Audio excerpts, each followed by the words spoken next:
Hello and welcome to episode 2 of The Miller Report, a brand new weekly show where I run through all the latest gaming news and I give it to you as hard hitting as I can. As I said last week, if you're going anywhere else for your gaming news, you're a schmerl, you're a jabroni, you're a chuffing smuck, and you're probably being lied to. There ain't no lies here, only the damn truth. Our top story this week is that YouTube has decided that Milbob, a successful YouTuber with over 10 billion views, did nothing wrong when he released a video showing him walking around a morgue and touching the deceased in inappropriate places. In a video titled "Morgues Are Amazing, Let's See What We Can Get Away With," the YouTuber is shown stumbling around one of these morgues and being absolutely surprised that a morgue houses dead bodies. From there, he claimed it was his duty as a YouTuber to see what he could actually get away with, before saying that actually he was only doing this to try and raise awareness for morgues. Which makes no sense. Despite an outcry on social media that the only way that would have added up is if his audience were made up of a bunch of necrophiliacs, Google, who do indeed own the video service, said there were no rules against this, so its hands were tied. Here's our reporter Lontac Bazaar with more. As YouTube continues to grow each and every year, its best influencers only seem determined to push what could be considered tasteless content in a quest for views. The latest fiasco featuring Milbob, who has over 5 million subscribers, dragged this debate up once more as he fondled dead people in a morgue. The most concerning aspect was that as of this moment, the video has 45,000 likes and only 6 dislikes. After the backlash, Milbob was quick to apologize, releasing this on his YouTube channel. When I wake up in the morning and I realise I'm in bed, sometimes I get stupid thoughts like going to touch the dead, boys and girls. Guys, it's your boy Milbob. I'm back and I'm here to apologise. I'm really sorry. The other week I released a video where I went to a morgue and I touched dead people in inappropriate places, but I only did it because I thought it was important to try and raise awareness for morgues.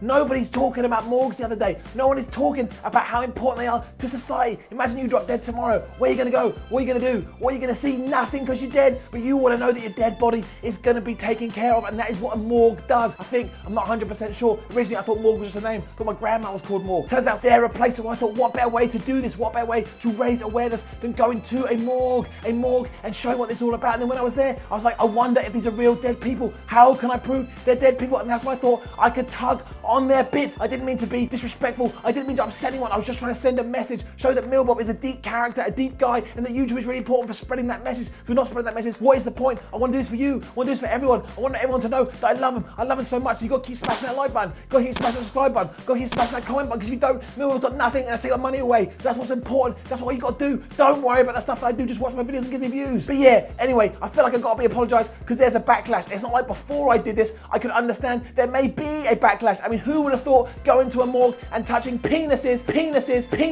would have caused such a problem? But the good news is this: YouTube ain't gonna punish me, and that's all that matters. So I can keep doing videos, I can keep repping it, I can show you that I'm becoming a better human being, and I'm understanding that life is great, and that I'm privileged and not some stupid sack of shit that doesn't deserve anything that he's got. But anyway, thanks so much for the support. I'll be back tomorrow. I'll be back day after that. I'll be back after that. I'll be back every single day. Guys, you make me and I make you, and that's what life is all about, with a merry-go-round of love. I'll see you soon. Google was also quick to follow up, with CEO Garden Hose saying this earlier today. We here at Google are dedicated to making sure that all of our content lives up to the high moral code that we established many years ago. And we're making greater strides every single day to ensure that that is the case, and that it continues to be the case. I looked through our rulebook though, and unfortunately there doesn't seem to be a page on the degradation of corpses.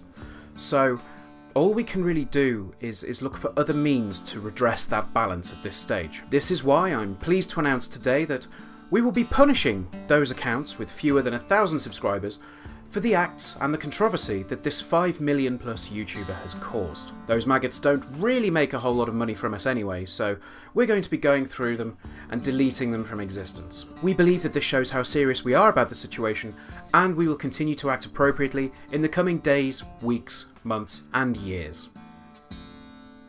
Unless, of course, PewDiePie does something. This isn't the first time that YouTube has been called into question for allowing questionable content onto its network, and after all, if dead bodies are okay, what on earth isn't? This is Lontac Bazaar Now back to the studio. Weird that. Straight up weird. Dead people, groins. Give me strength. Also this week, Capcom announced that its big brand new game, Monster Hunter World, had shipped over 5 million copies. A very impressive stat until you take into account that they use the word shipped. Meaning that potentially there's just millions of copies sat in somebody's basement. It is a great success for Capcom, who have once again proved that you can actually release a video game in January. Up to this point, most publishers have already decided that during this time of year, gamers must be dead, so instead they would hold off their new IPs and just launch them in the congested November window and then get confused why it didn't do very well in terms of sales. Sometimes the answer is staring you right in the face. It was also reported this week that Microsoft has actually done due diligence into potentially purchasing the publisher known as EA, aka Electronic Arts. Miller, you said ass. I said what? You said electronic ass. I'm gonna go with the fact that I didn't. Anyway, Electronic Arts, which was founded in 1982 and started to piss off gamers ever since, does hold some of the most lucrative games the industry has to offer, such as FIFA, Need for Speed, and Battlefield. Here's our reporter Karl Edwards the 11th with a deeper report. Thank you, Miller. This week, a reliable source close to Microsoft, thought to be Bill Gates' mother, has indicated that the powerhouse has made practical steps towards acquiring EA. Now, of course, when we say practical steps, what we really mean is that EA is worth around $35 billion, whereas Microsoft has around $130 billion in cash reserves alone, meaning if they so wished, they could purchase EA as a plaything and then just burn them to the ground.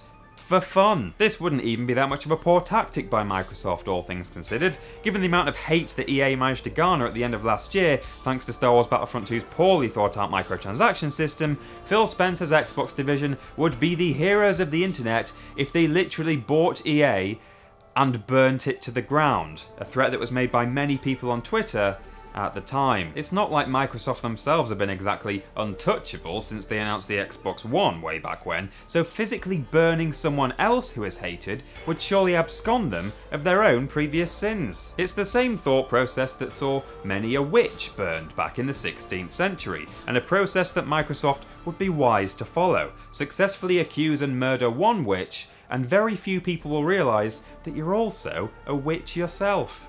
Back to you in the studio. Shadow of the Colossus PS4 reviews also came pouring out of the woodwork this week, as journalists and critiques the world over try to cream their pants first while letting everybody know that a good game that came out in 2005 is still good. Relying on words such as art, breathtaking, and mystifying, all the reviewers tried to do was let everybody know that they actually like Shadow of the Colossus the best, didn't actually talk about the game, and therefore were better people because of it. I stuck a camera in front of one of these so-called journalists, and this is what I got. Honestly, Simon, it's... Miller, you idiot! Sorry, Miller. It's the most breathtaking thing I've ever played. There are these huge, beautiful creatures, and you've got to kill them all. They're all peaceful, and they're just doing their thing, clomping, flying, or swimming about the place, and you've just got to ruin their day. It's very sad, really. A genuine statement on the socio-political landscape we find ourselves in today. Think about our current government, a lot like your dead girlfriend princess whom you need to kill all the peaceful beasts to save, right? Do you see it? So the monsters, yeah, they're public services, and in order to save the government's life, you have to take out the public services. It's ultimately a very selfish move, but very apt, a damning and cutting indictment of the world that we live in. As for the horse, well, if anything, he represents my confusing sexual feelings for this game. Pathetic. Nintendo next, as once again the Japanese publisher wanted to make headlines, and they did so by both saying that Super Mario Kart is coming to mobile and that a Mario movie was going to be made in the same style as the Minions. Proof once more that all Nintendo does is make things for babies, because the Minions movie is made for infants. Once more, adults on Twitter got really mad saying, "How on earth can Super Mario Kart work on mobile? I want my money back." And they hadn't even put any money down. Our final news of the day is that Electronic Arts, or Electronic Ass, has delayed the video game Anthem into 2019, and then claimed it wasn't a delay. CFO Blake Jorgensen spouted out this ridiculous statement, saying they just wanted BioWare's next project to be in a less crowded marketplace. which goes back to my earlier claim that publishers have no idea what they're doing when it comes to calendars. As we know, after the disaster that was Mass Effect Andromeda, Anthem is very much a make or break project for BioWare. Because if it's as dog as that Mass Effect, what even is the point anymore? Here's my review of Mass Effect Andromeda for anybody that cares to remember. Mass Effect Andromeda came out today and I've only got a few things to say about it. 1, it's wank. 2, it's rubbish. 3, where the hell is Commander Shepard? If you were so stupid to drop 50 pounds on this nonsense, then more fool you, you idiot. You should have read some reviews or at least realised that there was no way that Mass Effect 4, that wasn't even called Mass Effect 4, was gonna be any good. So my review is this: if you bought Mass Effect and you didn't like it, ha! You are a fool, and I blame you and I always will. EA tried to calm any potential backlash by saying that instead in October, they would release a new Battlefield game, but that is the equivalent of telling a dying child it's alright they're dying because a lot of people will die before they do. That was a bit much. I probably shouldn't have said that. And that's that. Thank you for watching episode 2 of The Miller Report. Now please go and share this wherever you can think to share this. It is 2018 after all. And if you don't do that, we may as well be a pile of shit lying by the side of the road. Or a Dark Souls player. I'll see you next week. All this nonsense is supported by patreon.com/SimonLa316. So please do head there now and give what you can. Like, share and subscribe, leave a comment, and then go do a dance. Because what else do you have to do with your damn day?